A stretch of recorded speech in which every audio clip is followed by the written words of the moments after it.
Influencing popular culture, politics, and everything in between. The local station takes you ringside as we discuss the crazy world that is professional wrestling. This is Going Ringside with the local station. Hey there, and thanks for joining us for our year anniversary of starting Going Ringside. This is episode 51. It was exactly 1 year ago where we started up the Going Ringside podcast here based out of Jacksonville, Florida, home of AEW, so close to the Orlando Entertainment Center with WWE. We're in the center of the world of pro wrestling, and it has been an absolute pleasure this last year to bring you wrestling content with all the greats that have come on our show.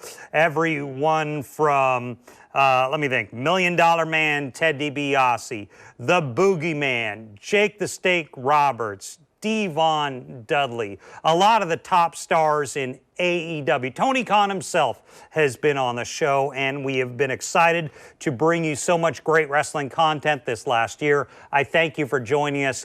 Please keep continuing to spread the word. We're out here. We're affiliated with the Channel 4 in Jacksonville, the only TV station in America to provide a weekly show on pro wrestling. Last week's episode, one of our biggest ever, episode 50. Go back and watch right now. Haku, or Ming, joined us. The most dangerous man ever in pro wrestling. One of our most downloaded episodes ever. We continue to grow. So glad Haku could be on the show with us. And once again, continue to spread the word about the show. And also give us a follow on Instagram, at TikTok, at Going Ringside, where we're putting out exclusive content every day in the wrestling world. And today I am so excited to talk about something that happened in our own backyard, and that would be a major wrestling school just opened up here in North Florida where we're at. So if you live in North Florida or anywhere in Florida or Georgia, listen up. If you're from out of the area and maybe want to train someday or know someone who does, listen to this. So I got the call a few months ago from a guy named Sam Shaw. And I was like, I know that name. How do I know that name? Well, you know him better in WWE currently as Dexter Lumis. He's like, I'm opening a wrestling school here in North Florida. There really isn't many options for that in this part of the country, and I want to give it to you. So last month, or right after the new year, in January, in St. Augustine, Florida, just north of the old city, if you're familiar with the area, Sam Shaw started Hatchet Pro Wrestling. And throughout the show, I want us to put some video that Hatchet Pro Wrestling that provided us from their Instagram account, Hatchet Pro Wrestling. They have started a wrestling school. One of the top wrestling schools I think it's going to become in the country, because he is, Shaw, of course, a ring veteran in TNA, Impact, WWE, currently for many years now, bringing in other stars who have been around forever as his coaches. Tom Latimer, former WWE, TNA, currently in NWA. John Davis, he's a local wrestling legend in Northeast Florida, former Ring of Honor, NWA, to teach guys how to do it. And I've talked to some people who aren't really familiar with pro wrestling, like, what's a wrestling school? What do you do at a wrestling school? And we're going to talk about that, because the performance art of pro wrestling, there's so much to it. The first thing I want to talk about is the physical, which I learned the hard way. So before we get to our interviews, so I go down to the school, I meet with them, we talk about what they have. And before I left, I'm like, guys, I need to take a bump. I'm hosting this wrestling podcast. You know, you could blow me over. I'm not a tough guy, could never make it in wrestling, but I at least need to take a bump. Could I do something? And they're like, well, what could we have you do? Well, first thing I did was sign a waiver in case something went wrong. They're like, how about you take a body slam? I'm like, okay, sounds great. In my mind, I'm like, I don't know that this is a good idea, because while I don't have a history in pro wrestling, I've felt those mats before in a wrestling ring. There's not a lot of give. They look softer on TV than they are in real life. With the boards and the mats and everything, there's not a lot of give. So they're like, well, let's give you a scoop slam. So I'm like, okay, let's try this. And they bring out at first, and we're going to show you the video in a minute, they bring out this large blue cushion that's like the size of 2 bed mattresses. And before I know it, I'm upside down, This is John Davis doing this to me. And before I know it, I'm on my back. They're like, that was on the pad. I'm like, well, that hurt. I didn't like that very much. They're like, well, that's not the real one. Now we're going to do the real one. And because it is a school, you know, they were teaching me how do you take the body slam? How do you take it without hurting yourself or getting injured? A few things they told me was, and I'd heard this before, I never really understood it. They say, tuck your chin when you take the slam. I'm like, why do I do that? Because the back of your head smacks against that pretty hard mat. And you could, you know, possibly knock yourself out or something close to that. They also taught me how to fall. They're like, when you put your arms down, put them like this and make sure your feet go flat to the mat. So I'm like, okay, they're like, trust us, it'll make it easier on you. So a quick glimpse of me taking my first ever body slam over at Hatchet Pro Wrestling. Is there one move you could show me that I will still be able to go host an event tonight? I mean, we can teach you a hold or you can take a body slam. How about a body slam? Okay. Okay, let me move this to the side of me. I'll be going on my back, not my side, right? Yeah, you'll be on your back. Okay. You slam him. Okay. So, Do you want to do one on the crash pad first so he gets the motion and then we'll do one without it? right, just so he can put. Yeah, maybe a crash pad. I need a crash pad. Crash pad first. The ring after that. Yeah, you'll be the first non-wrestler to take a bump. Okay.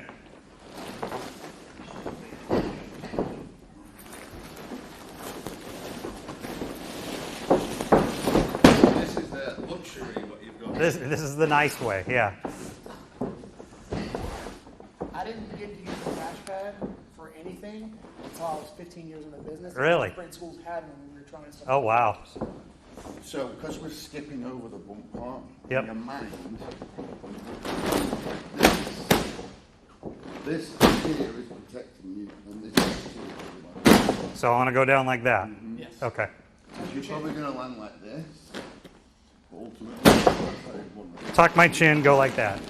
I have no coordination, so I'm the worst guy at this. Well, Okay. luckily, I'm strong enough to pick you up. Okay. So I'm going to scoot this up just a little bit. So make sure you're nice and safe. Okay. So just relax. Okay. I'm going to put your arm over my head. Up you go. Down you Okay. go. Nice and easy. Got it. Ready? Okay.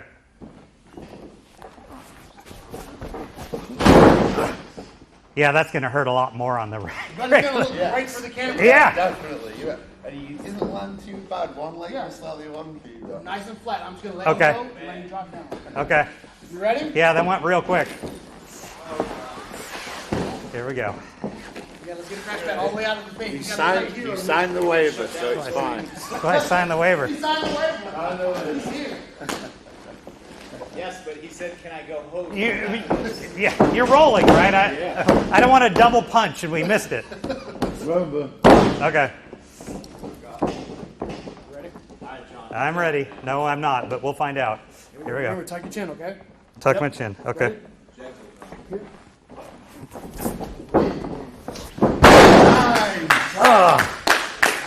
Yeah, I only want to do one of those. How'd that feel? Not good. Not good. This is why I'm a commentator. Good job. Thank you very much. Thank you. Thank you. That was pretty good. How you feel? Not good, but you know, it goes with the territory. How's your head feel? Not too bad. I think I'll survive. I think I'll still be able to host. Well, thank you. That was one. So that was it. I have to say it hurt. It just did. It just hurts.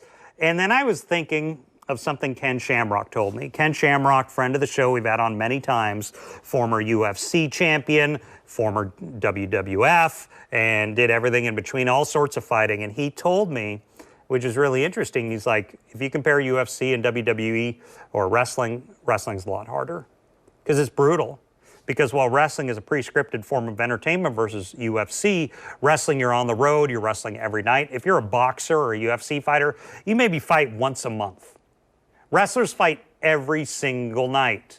You learn how to take a punch, you learn how to take a slam, but imagine a slam like that 4 times in a match, every single night, night after night after night. It takes a toll on your body, which is why you go to school.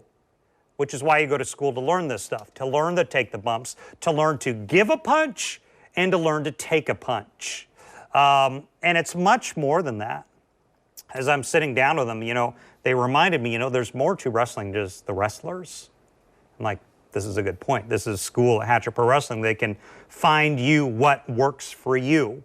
First off, of course, you have to know, and a lot of people don't, wrestling, if you do well, if you get to a Ring of Honor, a TNA, maybe an AEW or WWE someday, it is a television product. And you need to learn to speak on camera in a very convincing, unique way to get yourself to stand out. They teach you how to do that. But it's not just the wrestling, it's the commentating, it's the refereeing. Maybe refereeing is a good thing for you. They always need refs. Refs are essentially on-site producers in matches, and you need to learn to do that. You need to learn backstage stuff, because there are a lot of jobs in wrestling beyond just being a wrestler. A little later on in the show, I'm going to be joined by Jana Angel. Jana Angel, I shoot out of Channel 4 here in Jacksonville. She's one of our anchors and hosts here for a show called River City Live. She's taller than me. She's 6'3" and was a star athlete in high school and college, I think mostly volleyball. And she, back in the day, tried out at WWE's developmental to be a wrestler. She trained alongside people like Jade Cargill, and she was like, that was the most brutal thing I'd ever put my body through. Doesn't mean you can't do it, but no matter what level of athleticism you have, if you're a star athlete, whatever the case may be, or if you're just a guy off the street, you still need to learn. You still need to go in there, because it is something you probably have never done before. So learning to be a pro wrestler comes with experience, comes with learning the ropes, literally and figuratively, in a wrestling ring, how to do it, how to do the basics, and then how to get good at it. And some people do get very good at it. So first interview I want to talk to right now is John Davis. As I said, John Davis, he is a wrestling legend here in Northeast Florida, been wrestling for more than 20 years, Ring of Honor, NWA, just a really talented, good guy, and he's the guy who gave me that body slam. My back, I think, still hurts from it. But here's my first interview with John Davis, a coach at Hatchet Pro Wrestling, talking about what you will learn and what you get out of going to school to learn to be a pro wrestler. Well, we are here with a local legendary wrestler in Northeast Florida, John Davis. We are here at the Hatchet Pro Wrestling Gym. John, thanks for joining us today. No problem, man. So, real quickly, before we get into why we're here today, talk to me a little about your background. It's been Ring of Honor. It's been NWA. You've done a lot for many, many years now. Yeah, I actually broke in the area. I was 22 years old, just kind of wanted to get into it. Grew up watching it just like a lot of us, I imagine you did as well. Yeah. I grew up as an NWA kid. I wasn't real big. Old school NWA. Old school NWA, green ring apron, like all the smaller towns. But came up with that and ended up getting into it. And I just kind of been lucky, I got to meet a lot of people that I grew up watching. So I got to meet Dusty Rhodes. I got to meet Randy Savage. I got to meet the Nightmare Ted Allen, who trained Arn Anderson. There's a lot of history throughout the South, and I was lucky to bump into it. When you bumped into like a Savage or a Dusty, what was that like for a kid? Man, so I grew up and I didn't get to go to a bunch of the shows. And then so with seeing them as an adult, it brings back the fan in you. Yeah. And that's why a lot of us do this anyway. But like I remember we were at an event and Randy Savage was cutting a promo. He was talking, setting up a match. And it was me and one of my friends, and Randy Savage does his "oh yeah," and my friend stops in his tracks. And we're both adults at this point. And he just stops. He goes, "Is that Randy Savage?" I was like, "We're grown. Let's do this first." And then we go back there and meet him, and he was one of the nicest guys ever. Really? Yeah, I've been disappointed by very few people, but Randy Savage was super nice. Dusty was amazing. Like, I've not heard a bad story about him, and I can understand why. But So you start wrestling, you do Ring of Honor, you do all these other places. Correct. How have you been able to continue to do it? Because a lot of guys wash out. So I'm a student of the game first and foremost. The big thing with me is I want to learn as much as humanly possible, and you can learn from any situation. It's real easy to say, okay, well, I've been doing it for this long, and I'm good, right? But if you do that, you stop moving forward. You stop being valuable. Any business, you have to be able to produce and give people something back.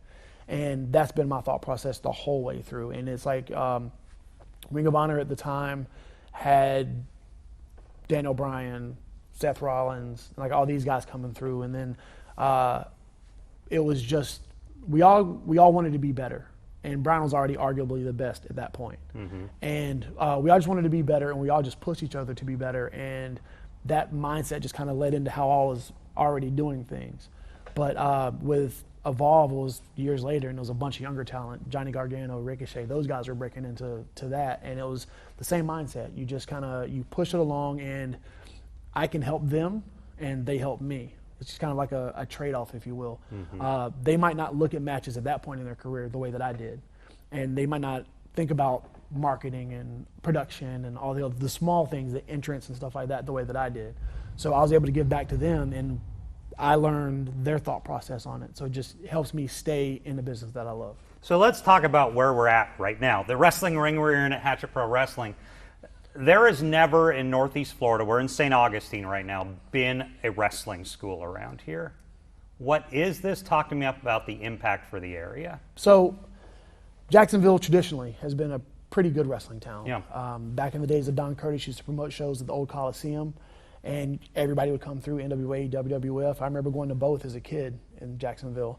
And one of the things for me is I wanted to, when I started this journey, I was online, I was trying to find schools, and there's nothing around here.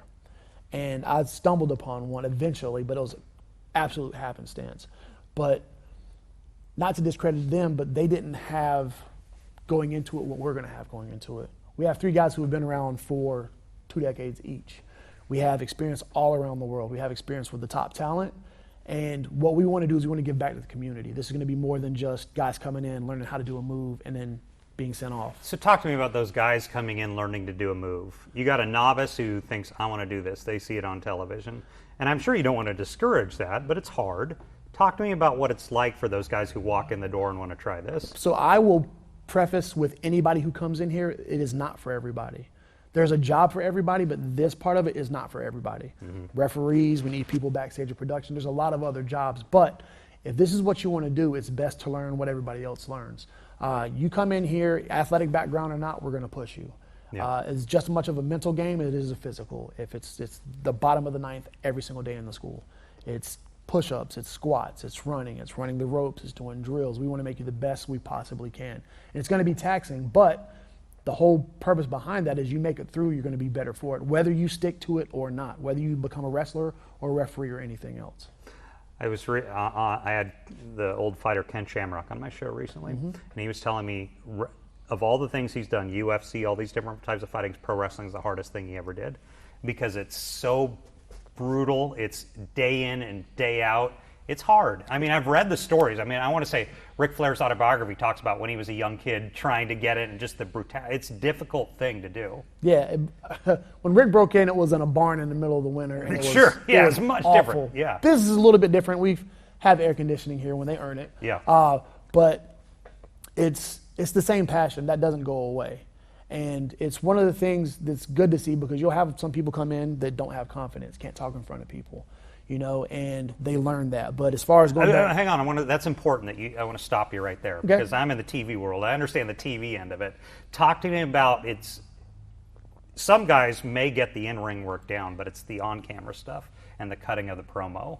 Talk to me about that. Is that difficult for guys? So when I was first learning the art of the promo, I overthought the process. And some people will see the light on the camera or they'll get out there in front of all these people and it's literally a captive audience. And you start thinking, okay, well, I don't want to sound like I don't know what I'm doing or what I'm supposed to say. And people freeze up. And it's just being natural and being calm. And now some people are natural talkers. Flair, Rock, guys like that. And then some people have to work at it. And have you ever seen guys who were terrible get considerably better as the years go by? Seth Rollins. Really? Yes. Seth was not great at it. It's not that he wasn't great, but there was like when he first started, you could tell he was first starting. But if you watch one of his early ROH promos to what he did on Monday is 2 completely different people. Really? And it's just, but it goes back to just putting in the work, being open to suggestions. People are going to tell you stuff, and sometimes you're not going to agree with it, or you're going to think it's crazy. But some of the most popular things in wrestling has been somebody with a crazy idea, and we're like, okay, let's see what happens. And I want to back up to something you said beyond the wrestlers. You mentioned refs, you mentioned guys to put up the ring, all those. Wrestling is not just a wrestler company. There are a lot of jobs in this world if you want to get into it. Professional wrestling provides a lot of jobs for a lot of different people, and a lot of people look at it Like when they look at wrestling, they think about just the ring, just the guys in the ring. The referee gets forgotten. It's one of the most thankless jobs that you can have in the business, but it's one of the most important jobs because the referee's literally keeping everything together. Can it be a way, maybe like I work in TV news, we say the on-air people, it's harder to get by, but the behind-the-scenes producers, they can go to the top real quick. Yep. Can like a good ref or a good ring person maybe go quicker in some regards? In some regards, and depending on what they're looking for, and depending on what you can bring to the table. Yeah. I've had friends that have gone as wrestlers. I have friends that were wrestlers that ended up being referees. It just really kind of depends on how hard you're hustling and who you get in front of and what you can offer. So let's get to the basic practical part. How do people find you? What do they do? Like, how do they get here? Do they just call up or? Yeah, we have hatchetprowrestling.com. Yeah. You can find us on Instagram. You can find us on X. It used to be Twitter. Yeah. And we're trying to get a lot of word of mouth too. We're gonna be at the River City Wrestling Con kickoff later, representing the school. Yeah. And that's gonna get a lot of people, a lot of eyes on us. So it's just a lot of groundwork. Are you excited for this? Is this new for you to kind of be involved at the ground level of a school? So I have been lucky enough to be able to go across the country and do seminars and teach young wrestlers. And my big thing is leave it better than you found it. I want to give back. Yeah. And so when I was approached with this idea, I was all about it, chomping at the bit. I didn't think that it would look like this. This is crazy to me. My thought process was ring, small building, let's go. But yeah. Seeing this made me even more excited because we'll be able to do even more for the people coming in. Well, John Davis, thank you so much for joining us today. I appreciate it. We're going to have another interview in just a moment. And one of the things they were saying to me was, no matter where you are in your athleticism, if you were a D1 college football player, if you've never really done sports, but you've got a good look and you think you could pull this off, they bring you in and they see what works for you. It doesn't work for everyone, but if it does work for you, you can do very well. So one of the other guys I talked to, I sat down with one of their other coaches there, Tom Latimer. Tom Latimer, originally from Great Britain, or UK, I don't want to get the country wrong, but he's the United Kingdom. Former WWE, TNA, NWA currently, one of the other veteran coaches they have at Hatchet Pro Wrestling. Here's my interview with one of their other coaches, Tom Latimer. And now we're joined by another coach here at the school, Tom Latimer. Tom, thank you so much for joining us. Tell our viewers a little about your background. Some may be quite familiar with you, but bring us up to date on where you're at right now. Currently, I'm a professional wrestler for the National Wrestling Alliance, which is Billy Corgan's wrestling. Yeah. I've been in the job for 23, 24 years, something like that. Been in America 13 years now. I got hired by WWE when I was 24. Spent a few years there. Then I went to Impact Wrestling for about 4 years, and now I wrestle for the NWA full time. You like an NWA? What's NWA like? Right I now? love it. It's a throwback to the past. There's a lot of people that I work with there too who their journeys have been similar to me. We've kind of all come up together. Mm-hmm. So we just sort of mirror each other. So it's good. It's a great locker room, great environment. It's something that makes me love wrestling. And that's Billy Corgan's outfit. What's he been like? He's a unique figure in the pro wrestling world. Yeah, I have a rock star as a boss. Yeah. He's tremendous. He's great. He takes very good care of me. He cares and loves about the business just like we do, so we couldn't have a better boss. So you're a coach here at the school. What does that imply? What does that mean? It means that I get to give back. I've been in the job, like I said, over 2 decades, and there comes a point in everyone's time in everyone's career where it's time to take the foot off the gas and give back on all the things that I've learned through the years, all my trials, tribulations, things like that. They're all very valuable, and I feel like it's a waste if you end up wrestling and then leaving the job as is. I've been through a lot of things in and out of the ring, and I feel like, and trained by all sorts of people from Dusty Rhodes, Dr. Tom, Norman Smiley, Bill DeMott. The best? The best. Yeah. And then a lot of great British people too, from way back when there's a thing called World of Sport Wrestling, which was kind of like your grandpa and grandma's favorite thing on TV back in the 60s, 70s. So I just feel like the amount of time and the amount of people that have been around, it's about time to start giving back and helping the new crop. So talk to me about when someone comes in, and we talked to John Davis in the previous interview a little about refs and the other stuff. I want to talk to you about the wrestlers. Right. So when they come in fresh, new, maybe they were good at football or some sort of sports growing up, and this is all new to them, what's kind of the shock that a new wrestler discovers when they try this out? It could be, it takes time. You don't step into the ring and within a week you're ready for TV, or you might not get your breath. There's some people that started wrestling the same amount of time that I did, and they've only just now got to where they want to go, WWE and places like that, and that's a long time. And so you've got to be patient. And so I do feel like there's a level now where everyone wants it, and it's society, everyone wants it now, and this is something that takes time. And when they come in, like, what are some of the things that you start with? I mean, is it just basic holds, basic ring work? I think that a lot of people see it on TV and presume that it's easy because we make it look easy. Because of what you do here. Because of what of course. And it's the strangest thing where, you know, a boxing match or MMA match, you can see the guy's tired. You can see, you know, he's gasping for air, and he's been through a lot. Professional wrestling, you know, 10, 20 minutes into the match, towards the end, you've got to look like it was no big deal. So I understand there's a level of that, but really it's like we need to make sure that everyone is fit to be able to do this. Do people forget that? Because like when I think of like a mainstream pay-per-view, like a WrestleMania highlight match that goes a 20, 30-minute match, or like Flair Steamboat back in the day, they still at minute 40 need to look like it's minute 1. Right. Right. And that's not easy. It isn't easy, and but that's what this place is for. Yeah. Is to give you the reps, give you the time in the ring, because this is all just repeat. You know, you'll eventually get it, but it just takes time. Tell me about learning special things that work for you as a performer, learning what maybe you're comfortable with as a finisher or a ring style. Are you a brawler? Are you a high flyer? Is that all learned here? It will be learned here, yeah. For me, I was brought up with the British wrestling style, which is more of a catch-can kind of wrestling. Mm-hmm. And when I moved to America, I just became a guy that, you know, kicks and punches. Yeah. But can it be used? Can it be taught to other people? Yes. Is it something that I needed to learn? Because that's pretty much the fundamentals and basics of professional wrestling. Yes. So when you come here, you'll learn all of it. Does an athletic background help? I mean, sometimes just big guys think they want to do it. I mean, do you judge a person based on what their level is? I think that the best thing that you can have for this is a hunger for the job. Whether you are an athlete or not, in great shape or not, it's all about how much grit, hunger, and determination you have to make it. Because you'll wash out if you don't really want to do it. For sure, yeah. And also, if you show me you've got that much heart and you really want this, I'll do anything for you. You could be the worst athlete in the world, but we'll make you good. As far as, you got the worst athletes, but like on the opposite end, I hear old stories about like Kurt Angle, when he went in and trained, and he's just making it, he's wearing out the trainers. Do you ever come across people like that who are just gifted? You do.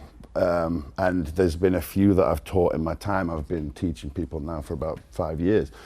There's 2 in the entire time I've been doing it. So it just shows you it's pretty rare. They are out there, but it's very, very rare. If they were all like that, then our jobs would be easy. And so when a guy comes to a school, they do the training, they go through the training, where does it go from there? How do they take it to the next level to start performing? Do they start indie shows? Yep, it's all up to them. It's all what you put in is what you'll get back. And this is a thing too. Myself, Dexter Lumis, John Davis, we all have connections from previous. And so I'm not saying that, you know, it's going to be an easy, sure way in, but it helps, meaning that if you're at a stage where we think you're ready, who's to say we can't get certain places to take a look at you? Because they're gonna. You just mentioned a name, Sam Shaw, aka Dexter Lumis. Dexter Lumis. Has that been helping to have someone of that magnitude involved in this school? I think that what he brings to the table, what John brings to the table, what I bring to the table, it's a perfect, almost triple threat where you've got John, who's been the king of the Indies. And he's a guy that's made all his money off probably the harder part of the job, which is independent wrestling, right? He's wrestled all the big names out there, and he's a guy that what John's been able to do, I couldn't do. I had to use TV and do all these other. He's a guy that, you know, had guts, determination, pushed through to be able to get his name out there without sort of the massive promotion. Whereas for me, you know, I needed the big promotion and the big this and that to sort of help get my name out there. And then you've got Sam too, who's affiliated with WWE, and so he's gone through his training, obviously, but he's been trained by the best, and he knows exactly what a place like that is looking for because he's currently there. I've heard it said in TV a lot that you can never tell someone by looking at them you'll never make it. Right. Is that not accurate? We say that's accurate or not accurate? Like you can look at someone and say you don't got it or you got it, you won't know until you've done it? There's a level, yeah, but ultimately, again, it's like if you really want it. I'm an idiot kid from Chesterfield in the UK, and you know, for me, getting to wrestle for these places and or getting to America almost felt like it'd be just as hard as walking on the moon. That's how difficult it was, especially back then. But if I can do it, anybody can do it, because I wasn't athletic, I didn't come through sports, I wasn't very good at school, so it's all about how much you put into it. And I didn't ask, what's the rough time that you got to put in for schooling? I mean, is it a several months thing? Or what? I need to go over that, that's kind of important. Well, I'll tell you this, I've been doing it 23, 24 years, I'm still learning. Every time I step in there, I'm still learning. But as far as a beginner's regimen, is it like a 6-month, year type thing? I would say so, yeah. At least to be able to sort of do the bare minimum and the basics, it would be, yeah. Again, it's how much you put into it. And what are some in-ring things that people might recognize that are hard to learn? All of it. How to punch someone and not murder them. Yeah, I was talking to Eddie Kingston the other day. And I said, well, if you guys need to beat up a news anchor on your show, I'll do it. And he's like, well, you won't know how to tuck your chin. We'll just knock you out. There's some realistic things there that people don't realize. There is. Ultimately, the art of professional wrestling is making it look like we're killing each other, but not. You've got to be able to do it every night of the week, you know? And so I think that sometimes people forget that, but that is where the art is, in being able to throw a punch or drop a guy in his head. And it looks like it hurts, and he's telling you it hurts, but it's fine. Well, thank you much. Thank you. I appreciate it. Thank you, sir. So that's kind of where we're at. I want to put some more video on the screen of some of the things they're putting up on social media every day. I want to tell you how to find Hatchet Pro Wrestling. HatchetProWrestling.com. Go on Instagram, just search Hatchet Pro Wrestling. They've got a logo which is just a literal hatchet on a black background if you're searching for their exact profile on Instagram. But growing every day, this area, I'm in Northeast Florida, there wasn't really a lot of options. If you wanted to get into wrestling, it's such a critical area for wrestling with AEW headquartered here, WWE just down the road in Orlando. This is an area that needed something like this. And I wanted to talk to Jana Angel. As I said earlier in the show, Jana is an anchor here at Channel 4 in Jacksonville. She hosts our show called River City Live, and we had her on a while back. She grew up in sports world, great volleyball player, played alongside Ashley Flair, you know better as Miss Charlotte. She went to WWE's facility in Orlando, trained alongside Jade Cargill, and she was 6'3", a great athlete. She said she had never been through anything as hard as this pro wrestling training. Here's a quick clip of that old interview with Jana Angel talking about her time trying out for WWE. Well, we're excited now to be joined by Jana Angel, the host of River City Live at Channel 4 in Jacksonville, and that's not her only gig. She tried a different gig a while ago, Jana. Tell me about this. You decided I want to try the whole wrestling thing. I did, and it was something that was really interesting. I was actually going to see a friend of mine. She's one of the reasons I even got into hosting. My first Florida friend, Sarah Schreiber. She is on Raw. She's traveling the world with WWE now, and she's a host. The only difference between us is about a foot of height. So that's what I really wanted to do was after I'd retired from pro volleyball, I wanted to get back into something that was competitive, that was athletic. Like I really missed performing. I think we kind of get that same high in news is being live, and the fact that wrestling involves storytelling and really a lot of theater and really a lot of improv, I thought was cool. and I went to see her host when she was at NXT, and was there cheering my friend on, didn't think anything of it, and we were talking afterwards. Someone from WWE approached me and verbatim said, I would get fired if I didn't at least ask you to try out. And I had been away from sports for a hot minute at this point. Wait a minute. Why do you think she said she would get fired if she didn't? Why was she so determined to have you try out? So it wasn't even my friend Sarah. It was a guy there working for WWE. Got it. I think just because he saw, I do tend to stand out if nobody knows Let's how tall I am. let's stop the interview right now. I think we just have to hit the nail on the head Let's get to that to explain to our viewers who don't know Jana. Do not zoom out the camera. You see, her head is literally cut off here. This is very something that WWE would like. So this is how it happened. And I think it was funny too, because when they found out I was from Rock Hill and heard that I had played volleyball against Ashley, who is now Charlotte. Ashley Flair. Ashley Flair. Yeah. Who she went to NC State with me. She had played volleyball, so it was interesting how my worlds were always near wrestling in some way. So I'm one of those people who's always like, I'm always going to try anything if there's a special and unique opportunity, because I don't want to wonder, well, what if I had, what if, if so I try it, and you get this lovely T-shirt, WWE Performance Center tryout in Orlando. So walk me through it. You get down to Orlando, you try it out. Did you really have an idea of what it would be like? Not a clue in the world. And let me just paint this picture for you as the retired athlete I was at the time. I went from being a machine. I was training 3 times a day when I was playing professionally. This was a solid 2 years later, where my workouts consisted of make sure I fit in my pants. It was not the same high level training. And so I didn't hear anything from them for a while in regards to the tryout. So I was like, oh, they probably, just moved on and found people who could actually wrestle. And then I'll never forget, I was in a TJ Maxx dressing room and I get this email that's like, hi, Jana, we'll see you at the tryout. And it was something like 3 weeks. And I was like, you're not ready. Ruh-roh, insert word can't say on TV or You streaming. probably could say it here, but let's just skip past it. Yeah, let's skip it. Oh boy. So I started going to Orange Theory twice a day just so that I could hopefully just hang, was my goal. I was like, just go, get it done. Don't embarrass yourself.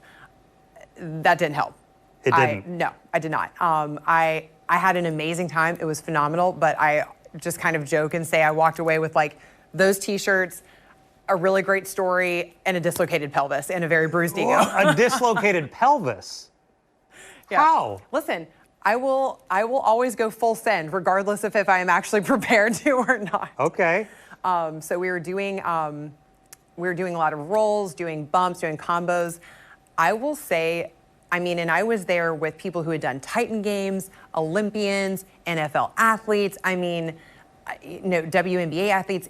The roster of people was amazing. I have been to an Olympic tryout. It didn't have shiitake mushrooms on what I went through in those 4 days. Really? I really don't.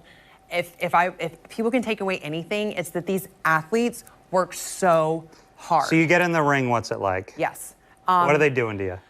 So just the warm up, we're pouring sweat. It's outside. It's very it's Orlando. Very preseason. Yes, it's Orlando. It's middle of summer. We're going through all these drills and stuff. When we finally get in the ring, there's different rope drills. My back was just black and blue and red just from the ropes that are hitting you and kind of cutting you. And everything is timed. You're going through things. You're learning rolls, all these moves that seem simple, and the coaches are laser focused on you. And there is absolutely no mercy. If they say put your right foot forward and you don't, they're in your face and they're like, what are you doing? You don't know your right from your left. And you're like, I remember there was one guy who really thought that he was snazzing it up and jazzing it up. Yeah. And if anybody's going to this tryout, listen, be coachable. And it was something that was frustrating me just to watch when I'd see other athletes not listening, because all they're asking you to do is listen and follow instruction. And I was amazed at how these other grown adult athletes couldn't physically do it. Who are some people in your class? You have some photos that people might recognize. So Emily Anzulis was my roommate. She's Ivy now. Okay. And I can't tell you how much I respect that woman as an athlete. She has tenacity like that I've never seen in person. There was a drill that consisted of doing four-sided burpees, jumping over a bag, rope, and I was taught, some sadist invented this drill. Like, but it was literally just to see if you would quit or not. I've never felt so close to death in my life as I did with this drill. I mean, and I've played sports my whole life, but that was the worst. And how many days? Was it one day or multiple days? It was 4 days, and she didn't stop. She was right up there with all the male athletes. I mean, ferocious. You also ran into Jade Cargill originally from Jacksonville, now with AEW. Yes. Got some photos of. Can I tell you about her promo? Yeah.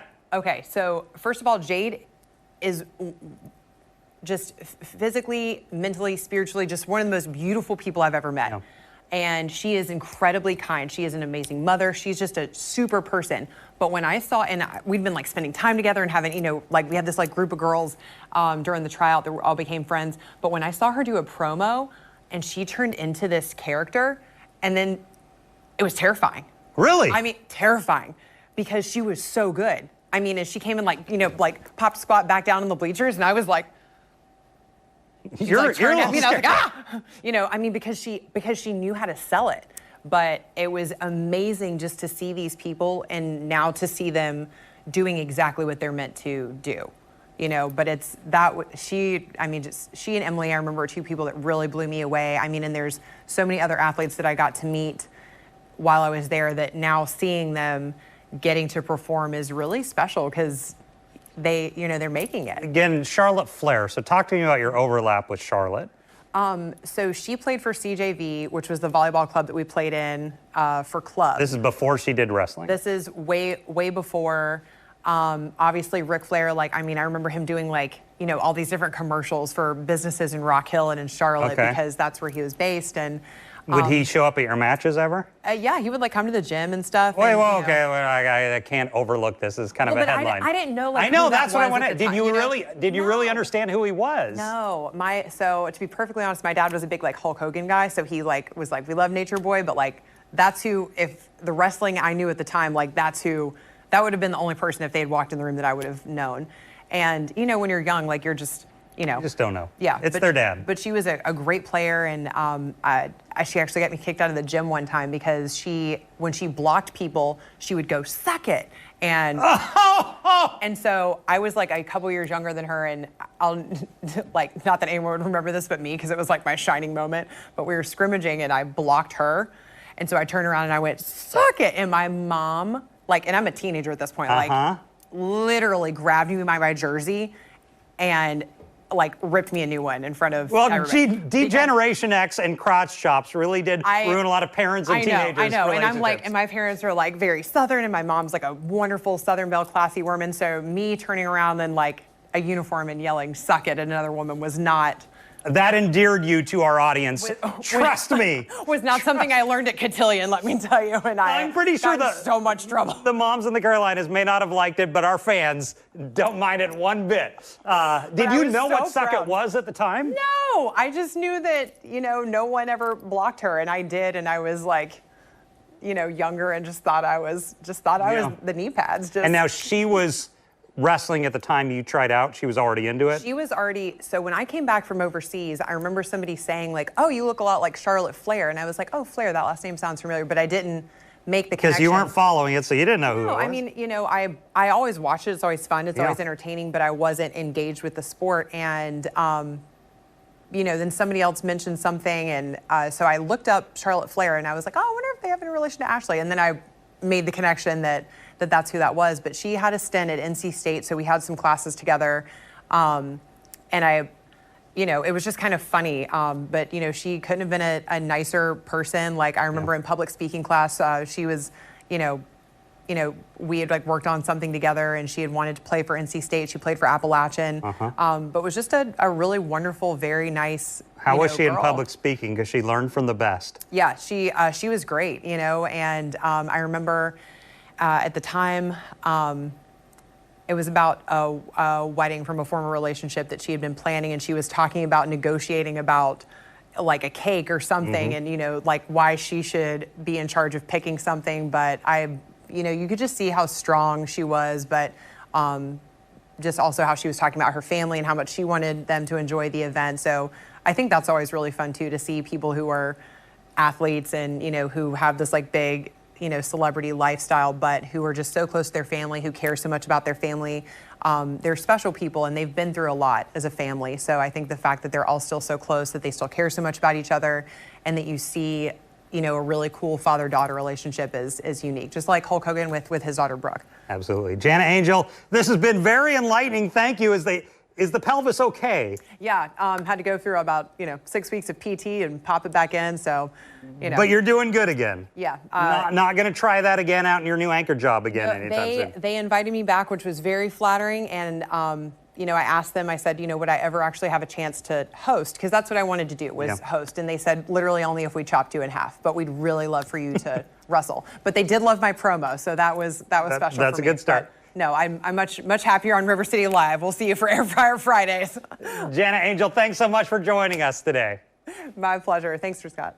Yeah, so Jana decided I'm going to go the TV route with no athleticism. Makes life a lot easier for her. But HatchetProWrestling.com if you want to learn more about the organization. And thanks so much for joining us today on another episode of Going Ringside. Now that we are officially 1 year old, continue to grow every episode. Please continue to put the word out. Send our YouTube link out. Put our at Going Ringside TikTok and Instagram so people know we're out here. We're putting out unique stuff. We have a big 2024 off on the horizon. Some major guests coming our way. We look forward to it. So we're glad you could join us. Thanks for joining us for another episode of Going Ringside. This has been Going Ringside with The Local Station, brought to you every Wednesday on your favorite podcast player, on News 4 Jax Plus, as well as the News 4 Jax YouTube channel.